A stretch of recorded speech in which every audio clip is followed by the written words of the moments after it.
o'clock yet, but if you would you find you a position, and if you'll observe toward the south here in probably about 2 to 3 minutes, BJ Kennemore will be doing a flyover for our Memorial Day celebration to get it kicked off. So he said he'll be coming south to north, make a loop, and then go back across the west on the south side of the courthouse. So you'll just pay attention in that direction.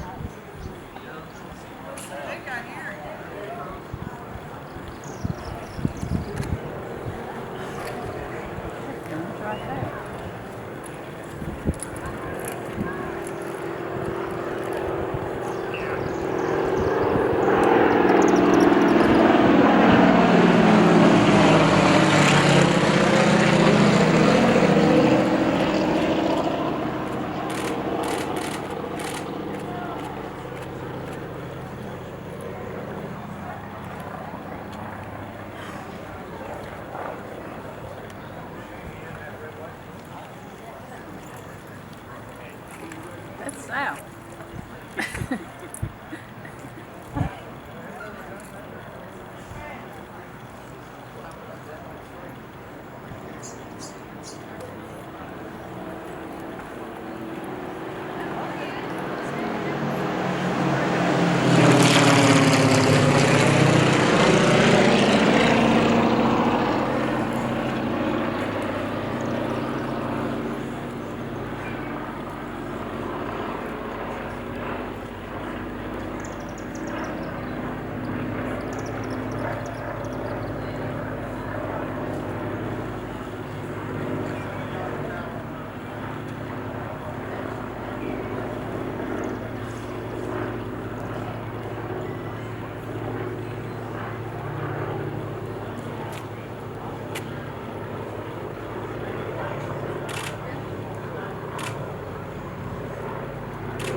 Any of y'all that know BJ Kennemore, y'all give him a big hand of applause, and also thank him if you see him for what he does for all of us veterans. He's always a big supporter.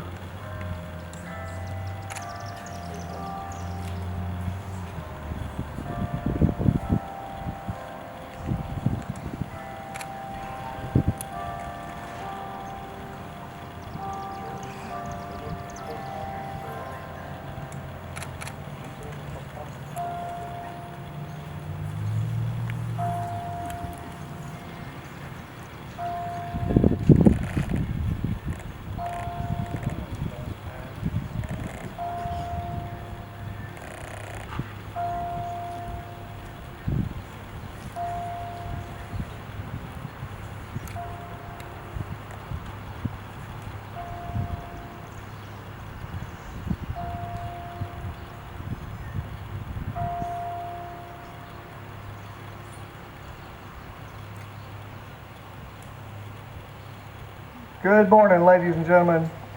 Sorry to get y'all together so early for that, but I thought y'all would want to see that flyover, and I wanted to give him our undivided attention for it. I'm Lance Smith, Commander of American Legion Post 31. I want to welcome you today to our 2021 Memorial Day service. Today we gather to honor not the veterans that are still living and here with us today, but the ones that gave the ultimate sacrifice, that went, answered the call of duty, and never came home. Just wait till the clock gets through chiming.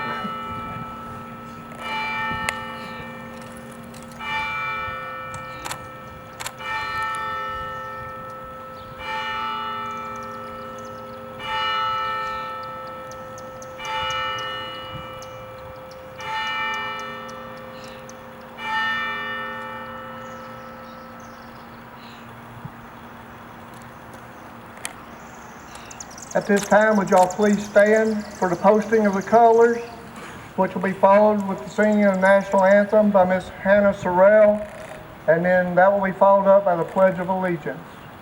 Color Guard.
Oh, say, can you see by the dawn's early light what so proudly we hailed at the twilight's last gleaming, whose broad stripes and bright stars through the perilous fight o'er the ramparts we watched were so gallantly streaming, and the rockets had been the bombs bursting in air,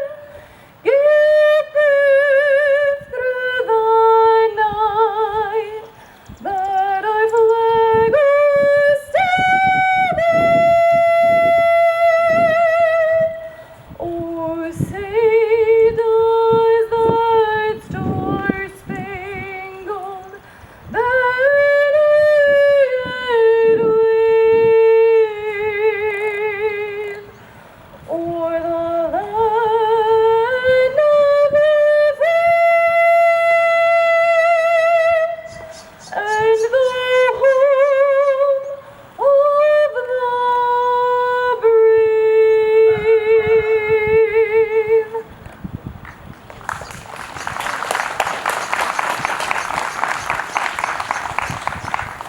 Fantastic.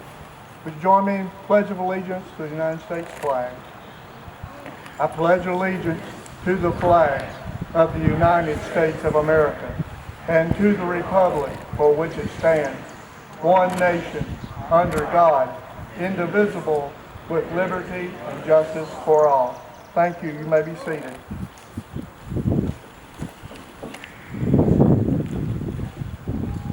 This time we have a special guest for us today. Our speaker will be State Representative Mr. Andrew Serrell. He's been a real big supporter of veterans around this area, especially the American Legion, and we're honored here today to have him come speak for us. Mr. Serrell.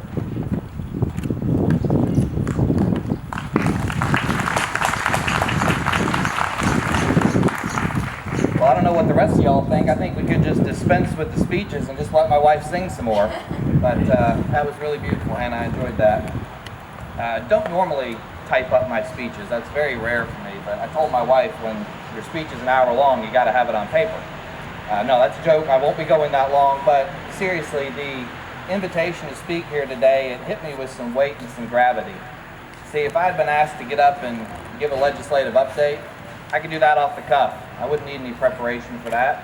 If you asked me to speak on a variety of political topics, I could do it with no preparation. But I've never been asked to speak at something like this. And it's been weighing on me the last few weeks. What will I say? I know there will be a lot of veterans in the crowd, and I wanted to give you something that would memorialize this day and would be meaningful and impactful. So I've done my best, and I put some of my thoughts down on paper, and especially the stories I'm going to tell you, the Medal of Honor recipients. I thought it appropriate to have on paper because I wouldn't do their stories justice trying to remember them. And I'll just read those to you. But I want to start today by asking you a question. If these men and women that we are here to memorialize today could speak to us, what would they say? What would they want us to do? Be thinking about that question, and we'll return to it at the end of my remarks. But first, I want to tell you the story of Marine James Anderson and his service in the Vietnam War, for which he was awarded the Medal of Honor. Company F was advancing in dense jungle northwest of Kamlo in an effort to extract a heavily besieged reconnaissance patrol. Private First Class Anderson's platoon was the lead element and had advanced only about 200 meters when they were brought under an extremely intense enemy's small arms and automatic weapons fire. The platoon reacted swiftly, getting online as best they could in the thick terrain, and began returning fire. Private First Class Anderson found himself tightly bunched together with other members of the platoon, only 20 meters from the enemy positions. As the firefight continued, several of the men were wounded by the deadly enemy assault. Suddenly, an enemy grenade landed in the midst of the Marines and rolled alongside Private First Class Anderson's head. Unhesitatingly and with complete disregard for personal safety, he reached out, grasped the grenade, pulled it to his chest, and curled around it as it went off. Although several Marines received shrapnel from the grenade, his body absorbed the major force of the explosion. In this singularly heroic act, Private First Class Anderson saved his comrades from serious injury and possible death.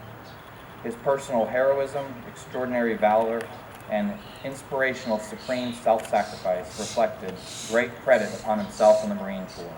He gallantly gave his life for his country. I will also tell you the story of Travis Atkins from Montana, who also received the Medal of Honor. Staff Sergeant Travis W. Atkins, United States Army, for extraordinary heroism in connection with military operations against an armed enemy while serving with Company D, 14th Infantry Regiment on June 1st, 2007. Staff Sergeant Atkins distinguished himself by conspicuous gallantry at the cost of his life in support of Operation Iraqi Freedom.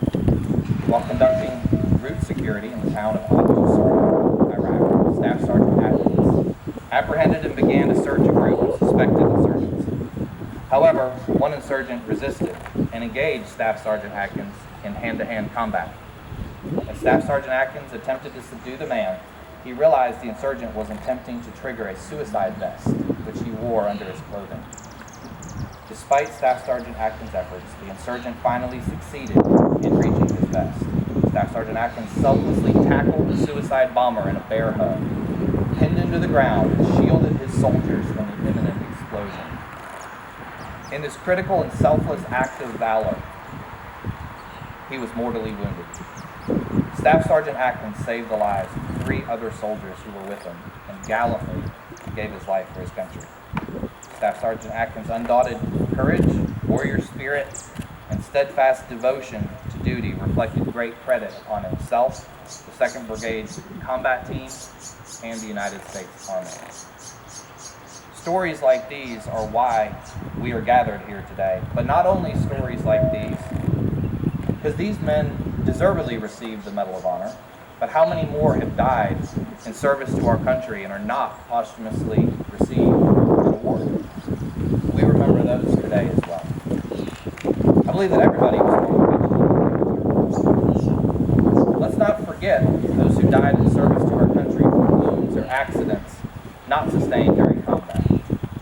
I'll give you an example of a local one. Captain Stephen Torbert from Florence. Many of my friends knew and grew up with Stephen. Stephen was a Marine stationed in Hawaii. On January 14th of 2016, he was one of 12 Marines who perished in a nighttime training exercise in Hawaii. 2 helicopters accidentally collided over the ocean. My good friend Josh Miller knew him well. They were in the same homeschool group, speech and debate, advanced English, and the Civil Air Patrol together. Stephen advanced to the highest rank you could achieve. He was a colonel. My friend Josh was first lieutenant. Josh told me that he stepped down so that Josh could enjoy the leadership position that he was currently holding. After Stephen graduated college, he went off and joined the Marines. He was married with children when he died. The morning of January 14, 2016, my friend Josh was headed to Huntsville to work for me at my bookstore and had a small accident, a fender bender. The person he bumped into was a man named Tyler Hudson, who was a mutual friend of Stephen Torbert. They talked about Stephen. They hadn't seen each other in years. And Stephen's name came up. He never imagined that later that day he would get a phone call that Stephen had died. This morning, my friend Josh Miller posted a photo of Stephen Torbert on Facebook, and the first thought that flashed through my mind was, I forgot about him. That's exactly why this date is so important. so we don't forget. So we will always remember those who sacrificed for us so that we can enjoy our freedoms. Each of us knows stories similar to these. Many of you could tell me the history of your family and their service to our nation. I'll tell you about a few of mine. William Serrell fought in the French and Indian Wars in the 1750s, was awarded a land grant in Virginia. 25 years later, he fought again in the Revolution alongside 3 of his sons, 2 of which ended up dying. William Serrell himself died in the Revolutionary War. As you might have guessed, I'm descended from the one who didn't die in that war. The Civil War, I had ancestors who fought on both sides. Those stories are for another day, they're too long to tell. My great-uncle Claude got gassed in World War I and spoke with a raspy voice the rest of his life until 1987. He couldn't speak above a whisper after breathing that gas. Finally, my cousin Michael served in Iraq, suffers today from PTSD, as so many others do. Mike witnessed unspeakable atrocities, which I thought about recounting for you today and just decided against it. Just suffice it to say that Mike's never been the same since. Service to our country has looked very different over the centuries. William Serrell, fighting in the Revolutionary War with a musket ball, probably could never imagine the Gatling gun would come into existence at the end of the Civil War. Those fighting in the Civil War could never imagine the airplanes that would be used in World War II, like the one BJ just flew over us. And those fighting in World War II could probably never imagine that there would one day be a space command and that it would be centered in Huntsville, Alabama. Alabama continues to play an important role in this nation's defense. A few weeks ago, I was getting my hair cut, and the girl asked me, she said, well, what do you do? What do you do for a living? What's your occupation? I said, well, I'm a state representative. And we got talking about that. We chatted a little politics. And as we went up to the register to pay, she said something very curious to me. She said, thank you for your service. And that struck me so odd, because that's something you say to veterans. That's not typically something you say to an elected official. And then she attempted, out of a good heart, I think, to do something for me. She attempted to give me a 10% discount for my military service. And I said, I'm sorry. I said, I can't take that. Nothing in my job is even remotely close to serving in the military. I've never been shot at as a part of doing my job.